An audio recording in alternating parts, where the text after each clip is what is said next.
E aí galera, tudo bem com vocês? Estão aí se preparando para a redação do Enem 2018? Né? Estou aqui com mais um tema para te ajudar, né? Temas prováveis para a redação do Enem 2018. Você que tem seguido o nosso canal, não deixe de dar o seu joinha, né, desde o início do vídeo. Não deixe de se inscrever, né? Você que ainda não se inscreveu, compartilhe o vídeo e deixe os seus comentários. Tá bom? Né, meus alunos aí da Escola Ana Mendes Pereira Dutra e também da Escola São Vicente, meu forte abraço. Os colegas de trabalho também, os professores, diretores, né, supervisores, bacana, todo mundo.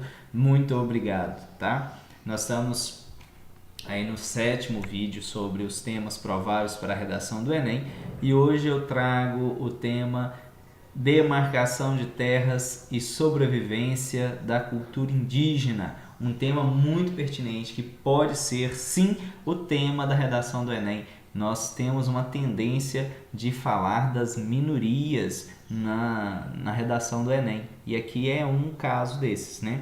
Lembre-se disso. Então fiquem atentos, não deixem de ler e entender muito bem o enunciado da redação do Enem, pois lá estará o que você tem que escrever, lá estará o direcionamento que você tem que dar à sua redação. Bacana? Então vamos lá. Se o tema for então demarcação de terras e sobrevivência da cultura indígena, o que vocês vão colocar, né? Primeiramente, é preciso entender que antes de chegar sequer um daqueles europeus aqui em 1500, o Brasil, o continente, era povoado por indígenas nas suas diversas etnias, nas suas diversas tribos e línguas, culturas. Eles é que eram os habitantes destas terras, tá? Então, antes de qualquer coisa, nós precisamos lembrar disso, que antes mesmo de chegar os europeus aqui, os índios já dominavam essas terras, né? Eram eles os grandes senhores, organizados, né, em culturas, sociedade, religião, tinham todas as organizações nas suas instituições, né? Então, o europeu ele não inaugurou, ele não habitou, não foram os primeiros habitantes dessas terras, mas sim aqueles que vieram e dominaram. Os índios roubaram a terra, aí sim, né? Então, falando isso para dizer o seguinte, é contraditório dizer que índio não é etnia, né? A raça indígena não era raça, gente, vocês sabiam disso? Só em 1992 é que os indígenas foram considerados uma raça. Antes disso não eram, né? Apesar deles estarem aqui muito antes de que qualquer europeu, não era considerado raça, né? Então, na época, em 1992, nós tínhamos 294 mil pessoas que se declaravam índios, ou seja, somente 0,2% da população brasileira, né?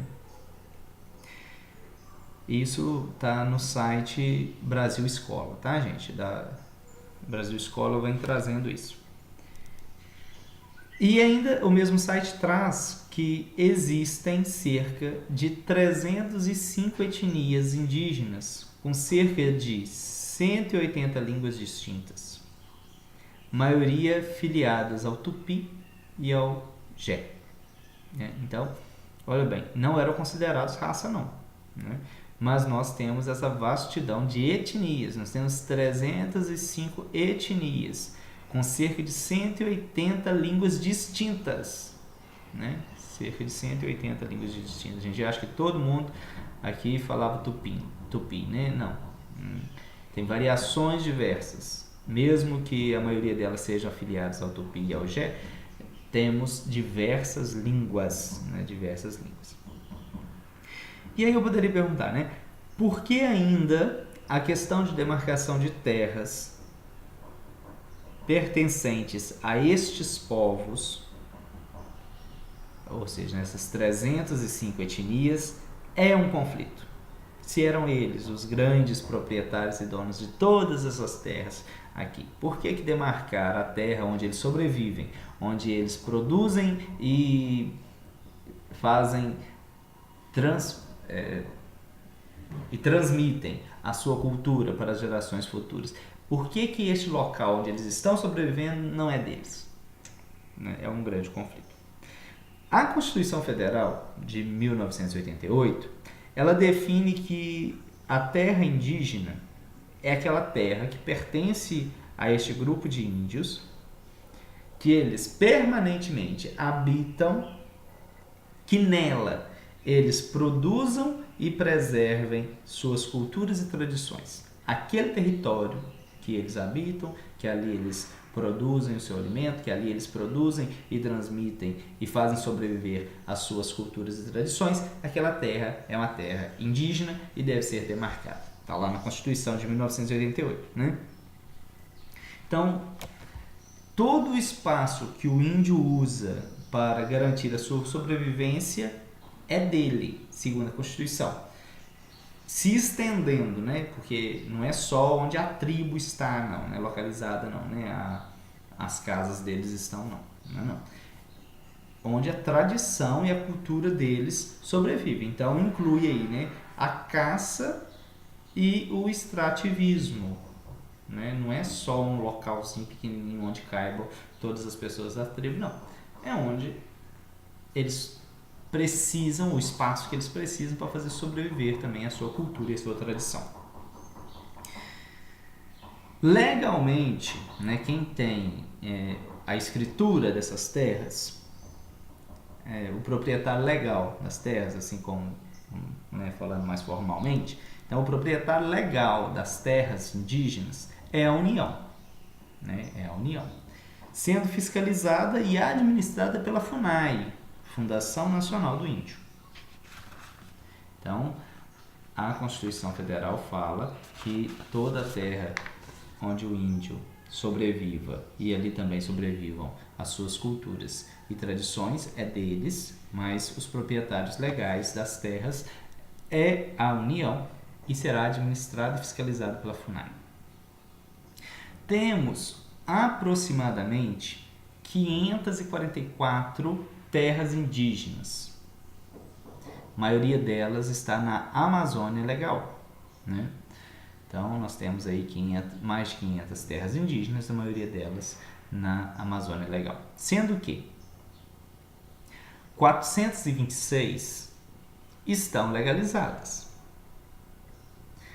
38 estão delimitadas. 66 estão declaradas. 14 estão homologadas. E 129 estão em estudos. Por quê, gente? Já que o branco tomou a posse das terras, né, dos índios, hoje é preciso que se faça um estudo, né, e siga alguns passos para que aquelas terras sejam novamente devolvidas aos índios e preservado o direito que ali sobrevivam aquela etnia, aquela raça indígena com suas tradições e culturas, né? E aí nós temos vários conflitos com fazendeiros, grileiros, poceiros, né? Nós temos a questão do avanço das cidades, nós temos várias questões que vão entrar em conflito. Então precisa de fazer estudos para assegurar os direitos que as tribos indígenas continuem vivendo, sobrevivendo e mantendo as suas culturas naquelas terras. Então, por isso tem esses passos. Olha quais são os procedimentos. Primeiro vem o estudo, né, que vai identificar e delimitar o local onde que estão os índios, qual território que eles precisam para manter as suas tradições e culturas. E quem vai fazer isso vai ser a FUNAI. A FUNAI é quem vai identificar e delimitar, né, as terras. Depois vai ter uma pesquisa geográfica, antropológica, territorial e ambiental, né? Vai vir outros especialistas, provavelmente também eles devem pertencer à FUNAI, né? A FUNAI deve ter os seus órgãos e os seus especialistas, então vai fazer essas pesquisas geográficas, antropológica, territorial e ambiental. Aí sim, feito o estudo, de fato é ali que aquela etnia sobrevive, é ali que aqueles indígenas transmitem e fazem sobreviver as suas culturas e tradições. Então vai ter a delimitação. Vai delimitar e vai ser declarado seus limites no Diário Oficial para o Ministério da Justiça.